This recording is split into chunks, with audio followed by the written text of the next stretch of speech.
inside. French outside. Awesome break. Oh, look at Brian French trying it around the outside, and no, not going to happen. Connor takes it. And Connor took it to a dominating win. Everybody expected the same here. He was fast early, but he didn't qualify up front. We'll settle it on Speed Vision.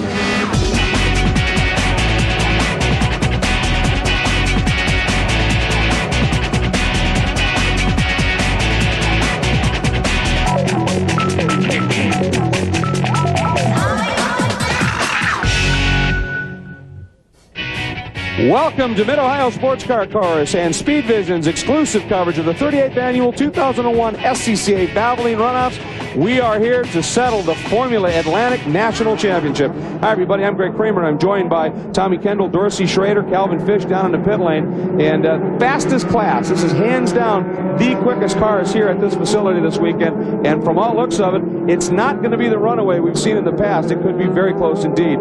This now, Tommy, as you look at it here, is a quick description of what an Atlanta car is. And these cars are identical to the cars that run in the Pro Series. Very, very quick cars. Purebred. The rate of development, some of these classes stay about the same speed year over year. There's just quantum leaps. When the new RT41 came out, a big leap ahead of the Swift, etc. The Swift when it came out. So a lot of technology in these cars, really sexy race cars. A lot of guys come out of here and go on to bigger and better things. Now, Dorsey, you raced Atlantic cars as well. Tommy was talking about the development. They started as flat bottom cars, but now they also utilize the ground effects. We'll talk about that in a moment. Remember I said everybody expected Larry Connor to walk here again. Didn't happen. Keith Lively has come alive here and put it on pole. Connor second. Austin Yelkin driving one of the brand new Swift Pro cars. Good run for him. Mike Giangardi ends up fourth. Chris Kaiser. All of these guys in with a shout all the way back to 10th spot. That's Tom Dooley. Let's take a look at the rest of the field as we're closing in on the start of this one. Jacek Muka and David Vandenberg. An interesting story with him. We're going to talk about that. An older chassis. He's really hustling. But first, let's go down to Calvin Fish, who earlier checked in and talked about the top three qualifiers. When you talk about the most competitive category at the runoff, sometimes people think that is Formula Atlantic. We're looking at Arsene Yelkin right now on the pre-grid. He had Alex Barron, an IndyCar driver, in his car this weekend, testing and developing that car, putting a setup on it. Here we go to Larry Connor's car. He's the defending champion. He has Tom Knapp, an IRL championship winning crew chief, working on this car for 2 weeks. But the real surprise is on the pole. Keith Lively in his second race here at the runoffs. Last year he finished fifth. He's taking a nice swig of cold water right now as he prepares for the off here.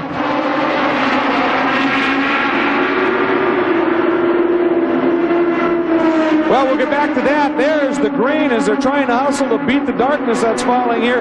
Lively, the blue machine to the inside. Connor up around the outside. And boy, that was a huge move down to the inside. I couldn't quite pick the number of it. It looks like Arsene Yelkin may have dropped off just a little bit, unless that was actually him who cut down low. That is Yelkin. That is Yelkin. And I know the front row guys actually were expressed they wouldn't come out and name names, but there was some concern about Arsene Yelkin. Very, very young guy in top first-rate equipment, but not as much experience as these guys up front. And as Calvin mentioned, they had Alex Barron come here and do some testing, and they played a little game because Connor was here testing at the same time. So they sent Barron out in Yelkin's helmet. He went out and Connor was checking times, wondering where did Yelkin find the speed when they pull in right to the garage, shut the door, and then Yelkin would walk out like he'd just been in the car. But look at Connor trying. No, Lively shuts the door, and I'll tell you, Keith Lively has really come on form here this weekend. We're talking about technology, but when I ran these cars years and years ago, they were flat bottom cars. When they went to this ground effect setup, what you have is that every single year a new development can be made and obsolete every other single car. This arguably is the fastest class and probably the most expensive. Here Connor, big run, slipstream, was able to juke to the inside. He's already by before the king.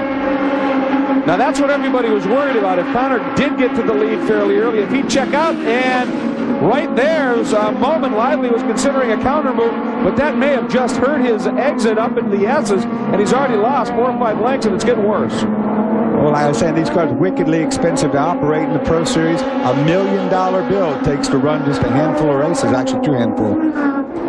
And, of course, in the Pro Series, they run a spec tire. But, Calvin, that's not the case here, is it? Now, there's a real tire battle out this afternoon, Greg. 5 of the top 6 on the grid had the Hoosier tires. Larry Connor is the official Goodyear man, and he had a more conservative tire compound he was attempting to use, but with the cold and damp conditions we've had all week, he was really had to move his hand there in terms of what he wanted to use. He wanted a much softer Goodyear compound. They're a little concerned because all of the testing they've done, they've been here for 2 weeks, has mainly been on the harder compound. So right now he's got a fast race car, but will it last the distance? Will they have the balance? That is the key this afternoon for 20 laps. It's going to be interesting to watch it unfold. I mean, his run last year was just crushing in terms of margin of victory, and it was down to speed. There's Yelkin, but I'll tell you, Mike Biancardi right here in the Injected.com, Ralph RT41, and Chris Kaiser right behind them. Both those guys are really starting to pressure the youngster. You know, you look back here in the field a little further and you get a 1-year-old car, 2-year-old car. That is a huge deficit. You can't just overdrive. But these guys are giving it all they got. Pop for the position down into the brake zone. But is it enough? And Yelkin is able to hold them up. And one thing, Yelkin's driving the new Swift chassis. That is the spec. Oh, look at that move around the outside. Beautiful pass by Kaiser right around the outside of Biancardi. And when Biancardi got a little bottled up going in the S's, Tommy, Kaiser was there. Well, usually that's a long way around, but that's what we call Buffalo Boy style. Around the outside, around the outside, around the outside. So you're saying it was good to go around the outside? I think that's what I was trying to say. And these guys got enough grip, unlike other cars that make so much downforce. They can do maneuvers like that around the outside and find the necessary grip not to go flying off in the trap. And what I was going to say, one thing about the Swift cars, there was some discussion whether they should allow them into the club ranks. The reason is they make a tremendous amount of downforce compared to the Ralts, but of course extra downforce is also extra drag, and that's where it looked like they may be able to close up on Yelkin, but boy, in the braking zones, that downforce really comes into play. Well, and where do you draw the line? I mean, they didn't do that before when the RT41 came along, so I mean, you can't stand in the way of progress, and that's this has always been sort of a vanguard series where people come and they want to see the latest and greatest. So some of the guys might complain about running against that new Swift, but they've just got to go figure out a way to get one in their own garage. Well, and it's an interesting deal too. You've got up front now a Ralt RT41. You've also got Yelkin in the brand new Swift. You've got the RT40 at Kaiser, which is just an earlier variant of the 41. And now running in fifth, you got Bernie Sunnier, the number 19 Hoosier Tires machine. That's one of the old Swift PB4s. Now, Bernie Sunnier and I went to a million battles together in Formula Atlantic because he's been in that class for a long, long time. Now, most of these cars are running on Toyota 1600cc twin cam engines, but not all of them. You can also run a Mazda rotary. A couple cars out there with Mazda power. Well, you see the flames coming out of the blue car. That's Jacek Muka, who is doing exactly that. And another driver we're going to be watching, David Vandenberg, running an old RT4. I mean, that's fairly ancient technology compared to some of the other stuff out there. And he's even welded in a great big full roll cage, like a sprint car on it. And he said, yeah, it's extra protection, but it helps stiffen that chassis up just a little bit. They love their racing here in Atlantic. We'll be right back. Exclusive coverage of the Valvoline Runoffs is presented by Valvoline. You can always tell the guys who use Valvoline.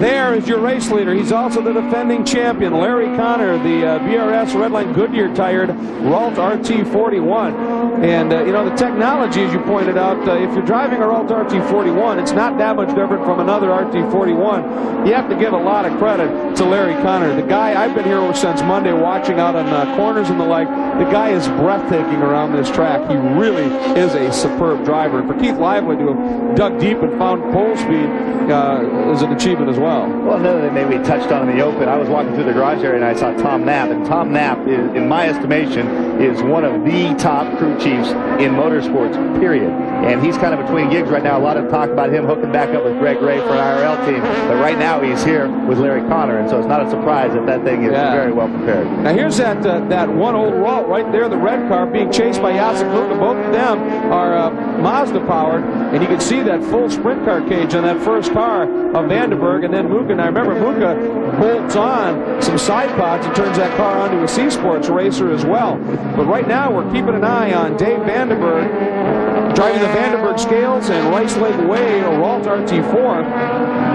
I was going to say, all this high-tech stuff is great, except for one thing. It takes somebody very, very high-tech to understand it and to make it work, and not all of us are that way. That's where a guy like Steve Knapp is a necessity. I mean, because these cars, just because it's all there doesn't mean you can get it all. Vandenberg continues to hold off Jacek Muka, and he is hustling the car around. We talked about what a unique program this is with that ancient machinery. Earlier, Calvin Fish spent some time with Dave. In a class that is now dominated by some of the newer chassis, such as the Roll RT40 and RT41, we also have one of the new Swift Pro Atlantic chassis in the field this year. It's always great to see one of the old Roll RT4s in the field. This is a very similar car to the one that I drove back in 1986 and 87 in the Pro Championship, and since 1997, the car has been campaigned by David Vandenberg. David, you were the 1996 IT champion, and you made the switch to Atlantic. Why do you continue to plug along in what is somewhat more an outdated chassis now? It's basically such a fun class to drive in. The power of the cars is unequaled, I think, in club racing. And, you know, this is basically all we can afford right now. Well, your car has certainly seen some changes over the years. We look at it right now, we see a very distinctive side pod design. Certainly the tail section's a little bit different. But probably the thing that stands out most to the guys in the stands and the people watching on TV is the roll cage structure over the cockpit. Tell us about that. Yeah, I get a little bit of grief about that, especially from the corner workers. They like to call me Mad Max. But anyway, it's a situation there where I felt basically naked after driving these IT cars. So I wanted a little bit more protection. And I think it also helps to stiffen the chassis a little bit. But well, that roll cage may have an advantage as well, guys, but always great to see some of the older cars out there running against the new equipment, and David's going to be driving the wheels off this thing this weekend. Well, I'll tell you, that car may not be quite capable of the outright speed of some of these others, but it's not because of the driver. Watching Vandenberg, this guy is later on the brakes, earlier on the throttle, tremendous car control than a lot of other drivers out there. It's fun to watch. I mean, look at this move here. He's going up against a Ralt RT41 right there, and that's the driver doing that job, twitching under braking and throwing it in there. That's absolutely brilliant what Vandenberg can do. Now, Calvin, of course, busy earlier in the weekend when it was a little rainy, but up front, Keith Lively continues to run in that second spot, and he's trying to do anything he can to try and run down Larry Connor, but Calvin, it's just a tough day for anybody behind Connor right now. Well, it is, but we talked about some of the stellar crews, and we had Alex Barron testing one of the cars with this week. Keith Lively has Kevin Heath there. Now, Kevin, you actually work for a guy we all know pretty well on Speed Vision, Wayne Taylor, double world sports car champion, and you worked on an Atlantic car there in South Africa for him. Yeah, that was done in 1986. Wayne and I worked on the Atlantics. That was prior to him going to Europe and racing sports cars. You hear this weekend, you say with Keith's car, he's sliding around a little bit, but it takes 4 or 5 laps for the car to come in. He's getting better. You said the car was sliding. It normally takes 5 laps for the car to get better. So I think he's getting better, and he's going to go and get him. He just trimmed his lap times by just almost a second a lap, guys. They think they should have put a bit more downforce in the car for the slippery conditions, so could be a tough day ahead if he's going to catch Connor. Well, he's just going to have to keep his head about him here and see what he can do, obviously, at this stage. Good look there, Keith Lively. Once again, you out-qualify Larry Connor regardless of what else happens. You have shown somebody that you've got some speed. The problem is we've been tracking things here. Rick Radicek doing some scoring for us up here in the booth. And up front, Connor has been opening it up by anywhere from a half second to a second every lap. He's stretching that margin up. Lively has some work to do.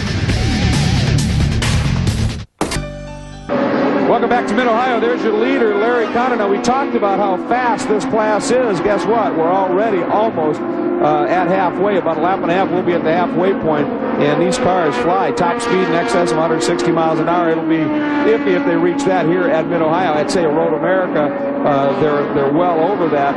But it's the ground effects and the aero on these cars. They are so fast in the corners that they keep that speed alive. Their straightaway speed isn't awesome by any means at all, but the cornering speed is, believe me, above anything else. It is the fastest thing through the center of a corner that can be done. I mean, next to a Formula One car, I think it's probably better enough in an Indy car mid-corner.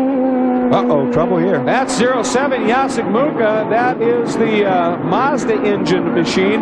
Now, that's an interesting story there. That's a Ralt RT41, but they did a little bit of plumbing work on the back of that and converted it to Mazda power. But Sandy Yang, right now, he's struggling a little bit. Well, his crew chief thinks he actually touched another car, and part of the right front suspension was bent. They brought it on pit lane and tried to straighten it out.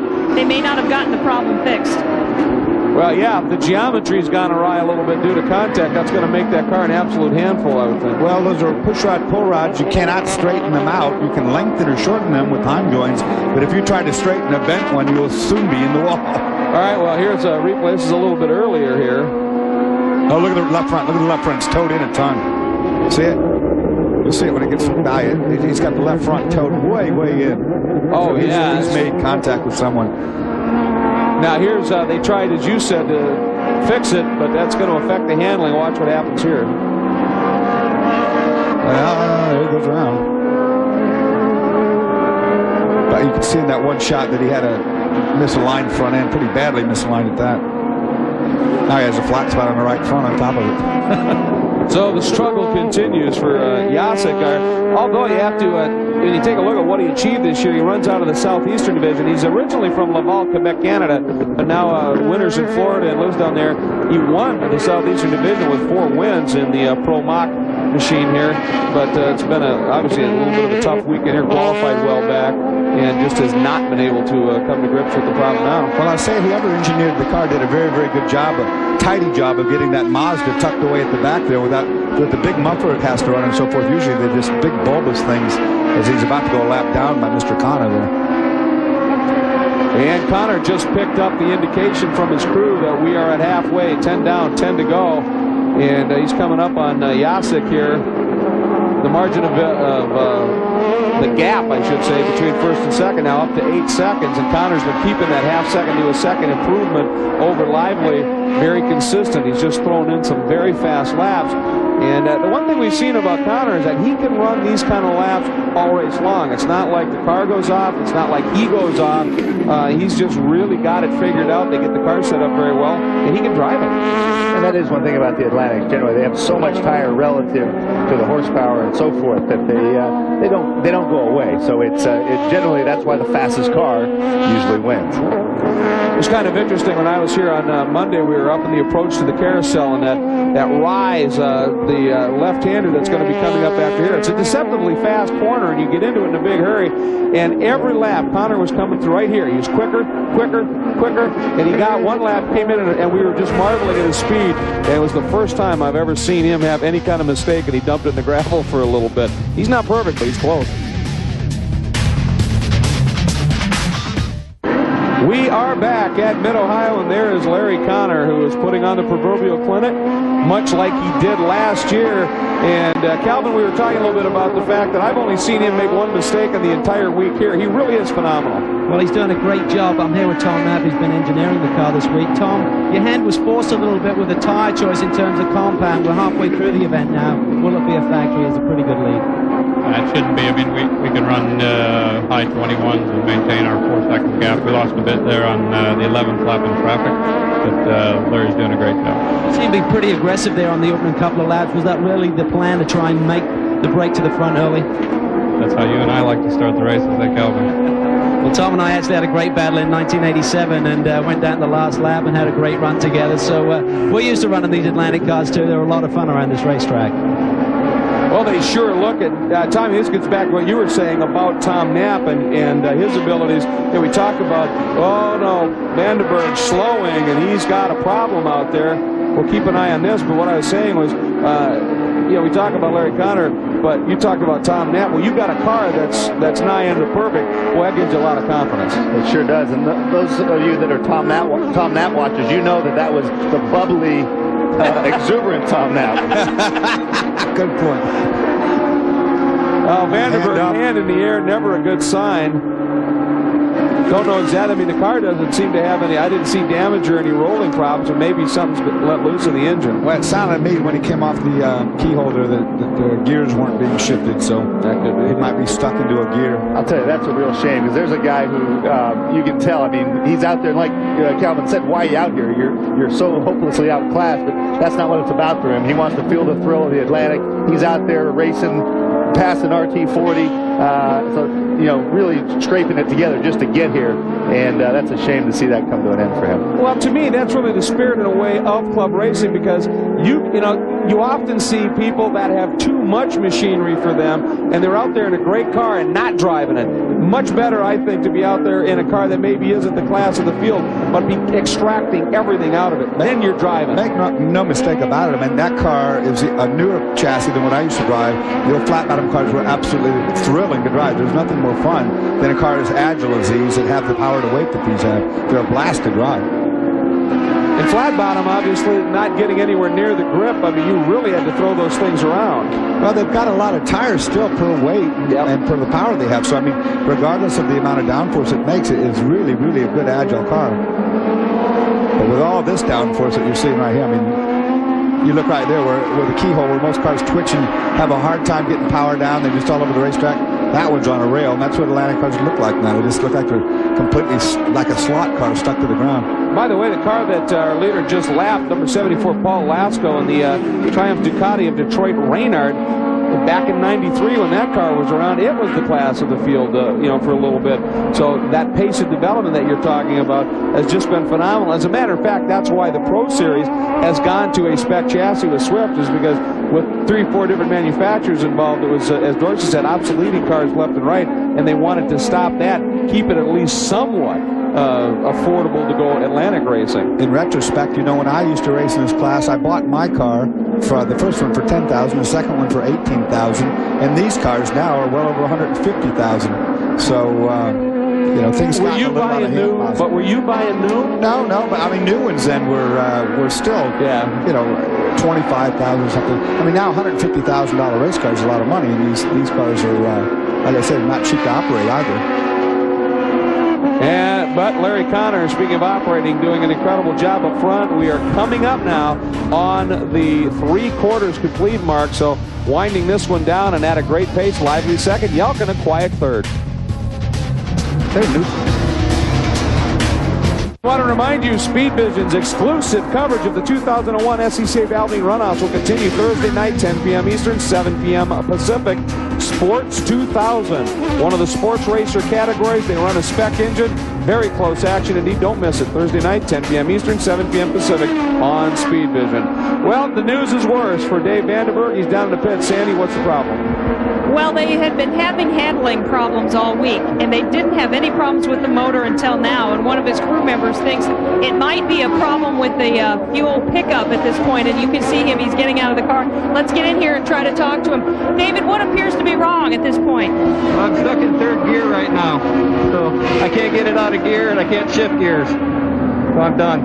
You're done for the day. It's got to be a disappointment for you. Team thought it was a fuel problem. No, I was trying to pop it out of gear. I was trying to unjam it. This wouldn't happen. That's a big disappointment for this team. They're not on headset or radio communication, so the crew had no way of knowing what the problem might be. So now they're taking a look. Dorsey, that's why you get paid the big bucks. Figured that right out, buddy. Been there, done that. You see him wearing that Hans device. That's an older style Hans device. You saw him climb out of the car. Pretty big guy to come up through that roll cage. He had to turn himself 90 degrees sideways to come up through the center. We're looking at the battle for ninth here. Tom Dooley out front of this bunch. Right behind him now, 74, Paul Lasco. And looks like they're coming up now, closing in on James Opperman. So a good battle a bit further back in the pack. Ooh, big move there attempted. Didn't quite pull it off. James Opperman, also a long-time former Atlantic competitor. I competed against him as well, so when I say long time. Oh, no! Is that Yelkin? Yep. Yeah. Little slide off the end of the straightaway there. And another one. That's Lasco, and the Reynard has gone around. Now, he was just in that chase mode in that battle for ninth. I don't know where that one's at. Of course, Yelkin, the first spin we saw, remember, was that was a spin perhaps out of a bronze medal. Well, not to crash and to spin there is a feat in its own right. That is over the top of madness that he must have lost it and spun it. Usually, if you lose it there, you crash pretty heavily on either side. It doesn't make any difference. Well, you saw from the angle, you come up and over that rise, what's greeting you on the left if it gets away from you is concrete. So, plus on the other side of that hill, when the thing gets loose, it drops distinctively down a hill. So if you lose it, you're gone usually. Let's go back and take a look at what happened to Austin here. Oh, big dive to the inside. That was a world-class dive bomb there. Way too much speed on that. That was, shall we say, optimistic. Bit optimistic. He came from Cleveland to try and make that. Gathered it back up, but of course now it looks like Mike Bianjardi has gone around him. Yep, there's Bianjardi up front, and he's picked up that spot. Boy, he lost a lot of ground coming out of the keyhole, didn't he? Oh, here we go again. Didn't stop last time. I was going to say that we were going to see another replay. Boy, he sure gets in there deep. Well, you know, not only does he leave the breaking way lead, but he turns in, he crabs in early too, which is almost. Well, here's 74 Lasco's loop. Oh, he was loose before he got to the top of the hill. See, normally you just keep going. Those cars have a lot of tire on them, though. Yeah. He got away with one, there's no question of that, but it did cost him track time, as it did Yelkin here. They both lost out. Meanwhile, Connor now is working lap 17. Maybe, yep, coming up. We should see a couple of laps to go. Another huge run for Larry Connor here at Mid-Ohio.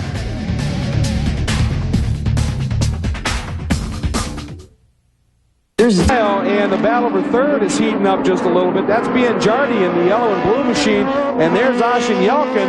And this is the battle for the last medal. Yelkin threw the car off the road a couple of laps ago. Bianjardi got by, but Yelkin now trying to come after it. Bianjardi in qualifying, his best time was a 1:23.49. Yelkin's was a 1:22.5. So Yelkin maybe has a little bit more in terms of speed. But he's definitely overdriving it. You see him cowboying it through the keyhole. I mean, he was just on and off the throttle, saw on the wheel, and he's running out of time, so he's obviously pressuring. Oh, we get a report Connor is slowing. No way. What we got, a lap to go or something? We got 2 to go. 2 to go, and this car is in big trouble. Oh, man, it is. Oh, he's nowhere near on pace, is he? Now, the last margin we had was about 12 seconds. Could be a stuck in gear problem, could be. Hard to say right now. It's still under power. There's Lively just coming in behind him. It's got a motor, so it looks like he's stuck in gear because he's through there pretty quickly. Yep, listen to him. Wow, this is going to be unbelievable. Lively, I'm sure he's got radio communication. The crew must be telling him, not the second car behind, the first car behind Connor, but the second one is Lively. Well, if he's stuck in a gear, it's a taller gear because he's going pretty quick, this guy. All right, well, Calvin, you're standing by with Larry Connor's crew chief. Oh, trouble here. Well, Tom Knapp's down here. I'm not sure what's going on the track, guys. We're going to get a word with Tom. He radioed in some sort of problem. Tom, he came by real slow. He seems to have a problem with the wheel. I'm not sure if it's a tire or a wheel problem, but we'll see what he has to say. You know, it's how busy it is here. I don't want to radio him in the middle of a important corner. So never over till it's over, guys. I mean, problems on the corner car. He's had the pace all day. Certainly dominant performance on this stage. Can he hang on? I think it's a broken suspension. Look at that. That left rear tire, a huge amount of camber change. And he goes in, and here comes Lively. He's coming up. That's a lap car. Lively wants by him now. We are on the final lap, and Lively's going after him. The margin has shrunk to 1.9 seconds officially, and that all happened. About 10 seconds of that went away in this lap. This is when a driver has a decision to make. This is scary. He's got watch right here. See that tire? Car that is broken. He knows it. He still wants to win this, and he can be. How hard do you want to drive right now, Tommy? The left rear is going from big-time negative camber to positive camber, so something is deflecting.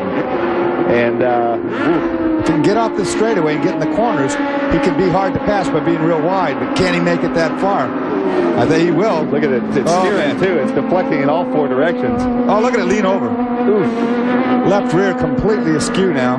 Now, quickly, we also saw Mike Bianjardi loop it, so Ashen Yelkin is back in the medal position here. But this is it. Connor hanging on literally for dear life. And Keith Lively is coming after him with everything he can. This is driving with your guts here. This is all man. That car is broken. Man is carrying the car. And he's got 3 or 4 corners to go, Tommy. I guess that's the answer to how bad he wants it. Yeah, I'm not sure I'd be doing that. Well, it's going to kill him in the carousel here. Lively's caught him. Here we go, round the outside. There's no way he's going to be there. Lively's got to come up with something. He swings out. It is a drag race. And Connor! Man, he deserved that one, too. Holy cow. An unbelievable drive by Larry Connor in a badly wounded car. Lively's got to be going, I can't believe what I just saw. Well, because Lively saw that. He saw that camber change flopping around. Wow. 0.2 of a second. It came from over 12 seconds to 0.2 of a second at the line. But it dropped 10 seconds at first, and then somehow he found speed. That man there's finding breath right now, too, because he hasn't breathed for 2 laps, I guarantee. He found something else a couple laps ago, though, didn't he? Boy, I tell you, I mean, he knew. Tommy, you've been in that situation. I've been in that situation.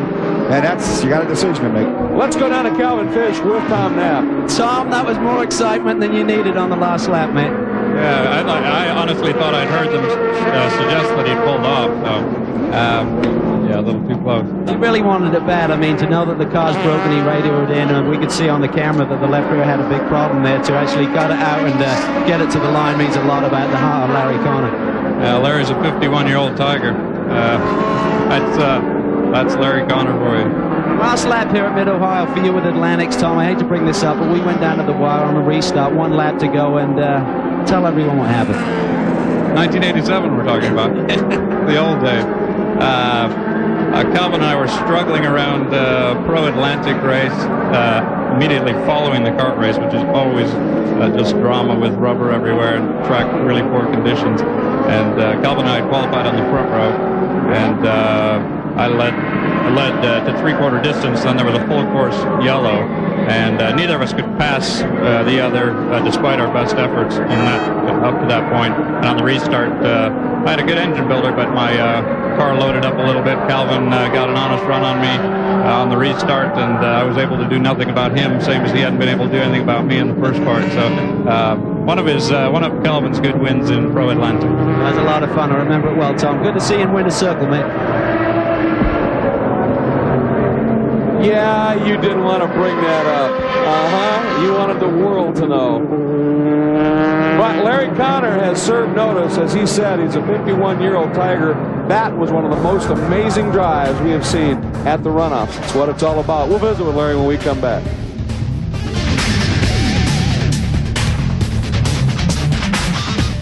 Welcome back to Mid-Ohio. There is your repeat Formula Atlantic champion at Calvin. This one came with some drama and an amazing drive.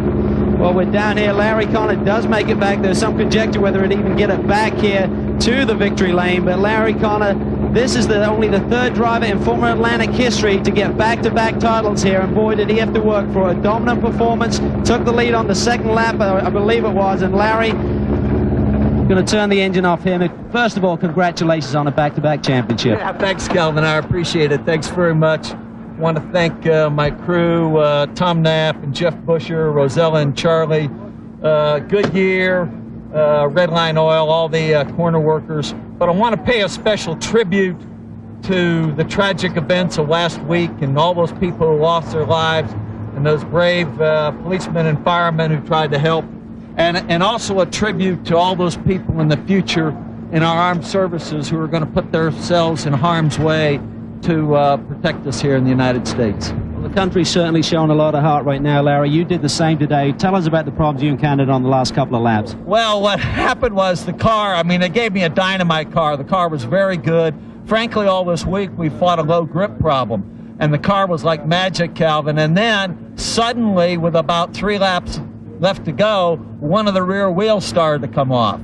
And so I radioed to Tom, and he said, it looks like the left rear wheel is coming off. And when the last lap or two, when I was going down the back straightaway, I had no idea where it was going to go. And when it went into braking, it went any place it wanted to go. Fortunately, we were able to stay on the track. And what were your thoughts at that point? Did you consider just pulling it over, day done, or did you think you could get it to the end? No, absolutely not. If this had been a regular national race or something, but this is a national championship, Tom and Jeff and all these guys have worked too hard over the winter time, and I made the conscious decision to take whatever chance was necessary and hope it held out. It's a long 2 weeks here. You guys have been here since last Tuesday testing, I know, and you were regarded as the favorite, yet qualifying the practice really didn't come together for you. You went to a different tire compound because of the pace of Keith Lively and some of the other guys, and you had to roll the dice a little bit. You really didn't have a car that you had a lot of laps on with this setup. That's absolutely right. I mean, the car was good last week. Track conditions changed. We tried to make some adjustments. Keith did a heck of a job.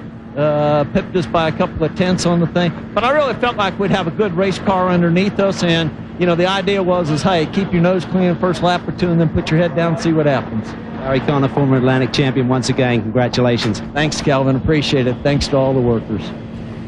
And then put your head down for the last lap or two and see what happens when you got a wheel coming off the car. I mean, that is just bravado in the extreme. That's something special. Well, I don't know. Take a look at the results here. I don't know if the wheel's coming off or not, but the suspension's broke. I'm telling you, that was a pretty ugly car right then. That's just amazing drive what he did. Ashen Yelkin recovered after Biancardi's spin. Yelkin did get back and end up with the bronze. Sunier was fourth.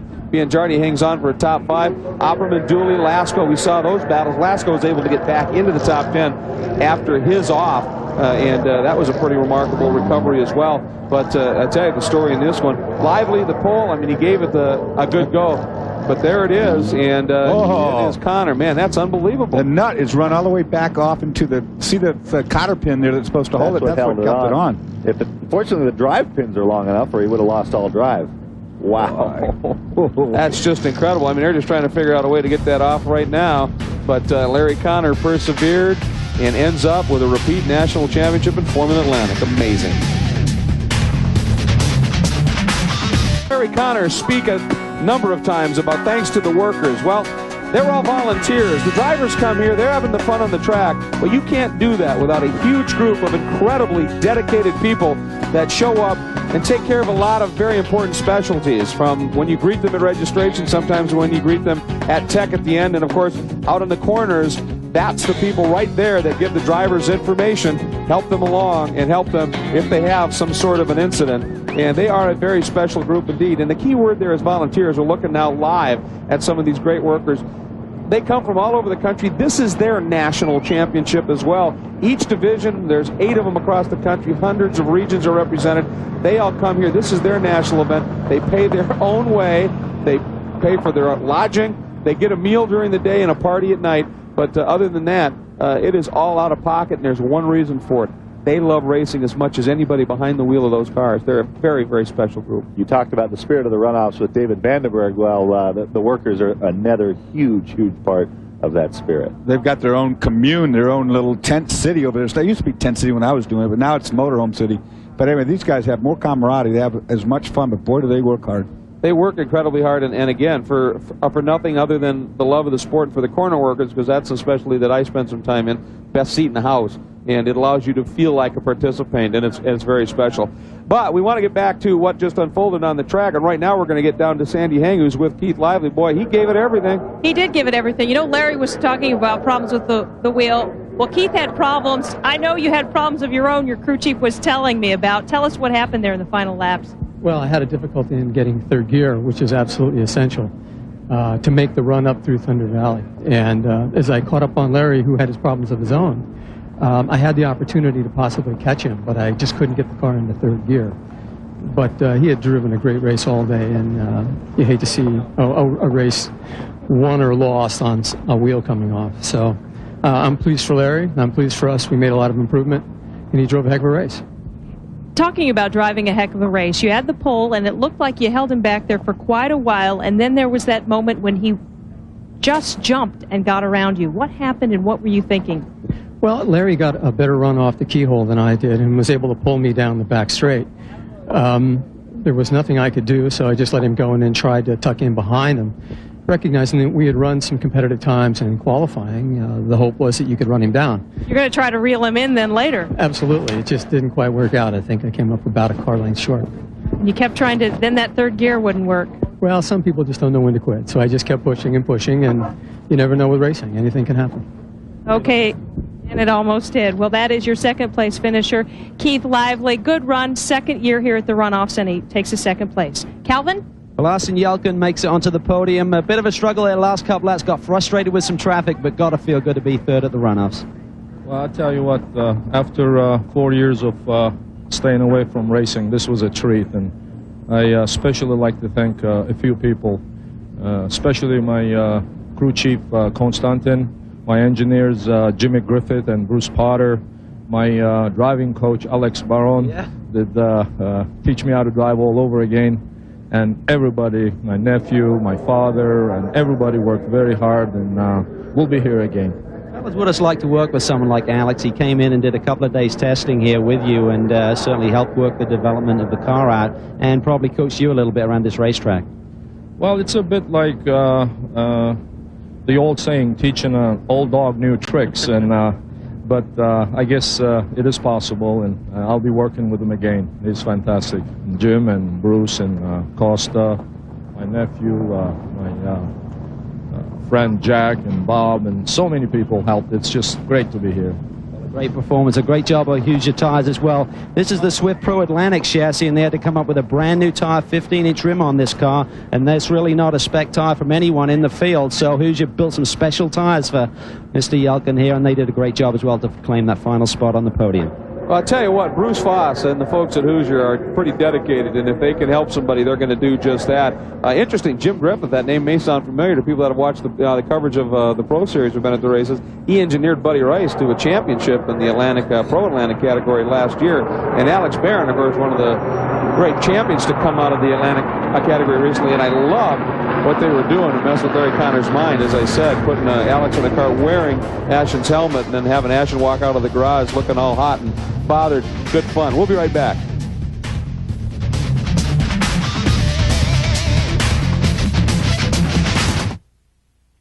Valvoline. You can always tell the guys who use Valvoline.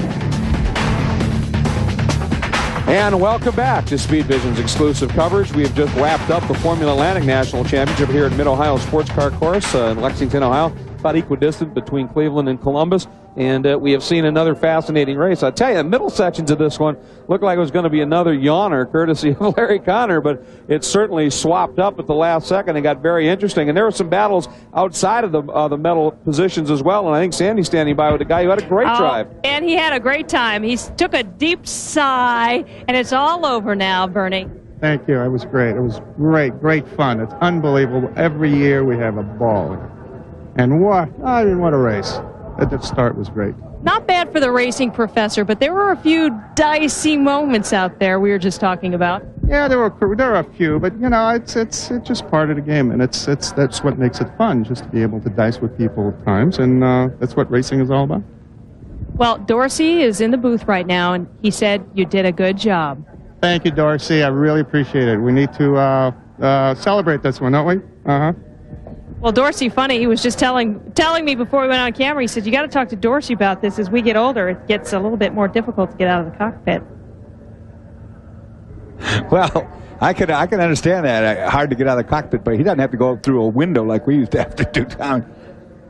He's not exactly rushing out of the cockpit, though, is he? He's savoring the moment here just a bit as well. We want to remind you that our coverage of the Valvoline runoffs here on Speed Vision will continue Thursday, 10 p.m. Eastern, 7 p.m. Pacific time Thursday night for the Sports 2000 category. It's a sports racer, much like the D Sports or C Sports racer, if you're familiar with those, but it runs a spec engine. Very close competition. Should produce some great racing. Don't miss it. Thursday night, 10 p.m. Eastern, 7 p.m. Pacific here on Speed Vision. Gentlemen, final thoughts?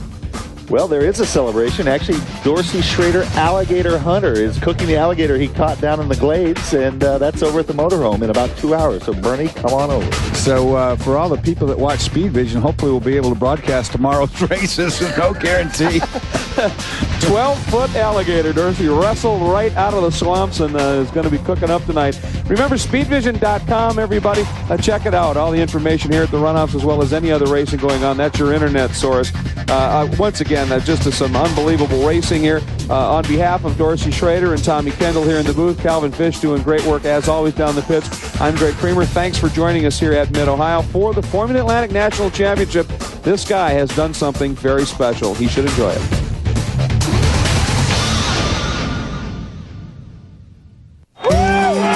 Well, Sunday in Atlanta, it was last year's champion who won the Napa 500.